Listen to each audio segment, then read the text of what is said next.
дар ноҳияи ёвони вилояти Хатлон дар доираи корҳои ободонӣ бахшида ба ҷашни 30-солагии истиқлолияти давлатӣ тадбирҳои созандагӣ вусъат дода мешавад.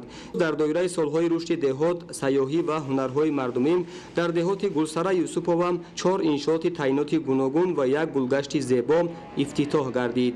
Дар маросими мавриди истифода қарор гирифтани маркази саломатӣ, 3 мағозаи хӯрокворӣ, як коргоҳи дузандагӣ, маркази савдо, нуқтаи шустушӯи нақлиёт ва чойхонаи моҳир дар деҳоти Даҳана, намояндагони ҳукумати ҷумҳурии Тоҷикистон ва мақомоти иҷроияи ҳокимияти давлатии ноҳияи Ёвон иштирок карда таъкид намуданд, ки бо мақсади боз ҳам беҳтар шудани сатҳу сифати зиндагии мардум ва дастрасӣ доштани онҳо аз шароити мусоиди ҳама намуди хизматрасониҳо, минбаъд дар деҳаҳои дурдасти ноҳия тадбирҳои шоистаи бунёдкорӣ вусъат дода мешавад. Марказҳои савдо ва коргоҳи дузандагӣ дар деҳаи Бустон 2 деҳоти Гулсара Юсупова аз ҷониби соҳибкорони маҳаллӣ бунёд шуда дорои шароити мусоиди хизматрасонӣ мебошад. Бо бунёди иншооти замонавии хизматрасонӣ ва коргоҳи дузандагӣ 7 сокини деҳаи мазкур соҳиби ҷойи кори доимӣ гардиданд. шукрона аз пешвои миллат мекунем ва аз чунин ватани азизу маҳбубамон, ки ба мо духтарони деҳаи Гулистон чунин як дукони дузандагӣ кушодаанд. Дар ин соҳа хондагӣ будам ва коргоҳи дузандагӣ надоштем. Шукрона аз он мекунем, ки имрӯз ба мо дукони дузандагӣ муҳайё кардан ва мо дар инҷо кору фаъолият мекунем. Дар деҳаи Бустон 2 ноҳияи Ёвони вилояти Хатлон маркази саломатӣ ифтитоҳ гардид. Маркази саломатӣ дорои шароити арзандаи хизматрасонӣ ва дастгоҳу таҷҳизоти замонавии соҳавӣ буда, бо дастгирии ҳукумати ҷумҳурии Тоҷикистон ҷиҳати дастрасии аҳолӣ аз хизматрасониҳои сатҳи баланди тиббӣ бунёд гардид. Минбаъд аз ин шароити мусоиди хизматрасонии тиббӣ беш аз 3000 нафар аҳолии деҳаи Бустон истифода мебаранд.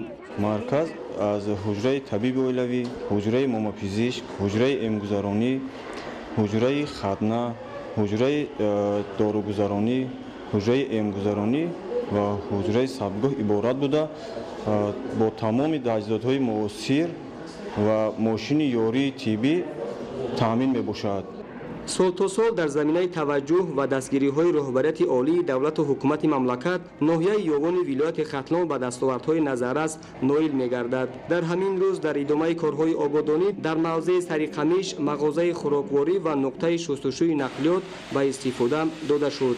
Марказ бо дастгирии мақомоти иҷроияи ҳокимияти давлатии ноҳияи Ёвон аз ҷониби хоҷагии деҳқонии Сангак ба маблағи беш аз 100 000 сомонӣ бунёд шуд. Бо мақсади дар сатҳи баланд анҷом додани хизматрасониҳо ба меҳмонону сайёҳони дохиливу хориҷӣ дар шафати роҳи мошингарди ҳудуди деҳоти Даҳана, чойхонаи моҳир, ҳаммом, нуқтаи шустушӯи нақлиёт, сартарошхона ва дигар марказҳои хизматрасонӣ ифтитоҳ гардид. Чойхона дорои шароити муосири хизматрасонӣ буда, бо дастгирии мақомоти иҷроияи ҳокимияти давлатии ноҳия аз ҷониби соҳибкори маҳаллӣ Асадулло Тешаев бунёд шуда 25 нафар соҳиби ҷойи кори доимӣ гардиданд.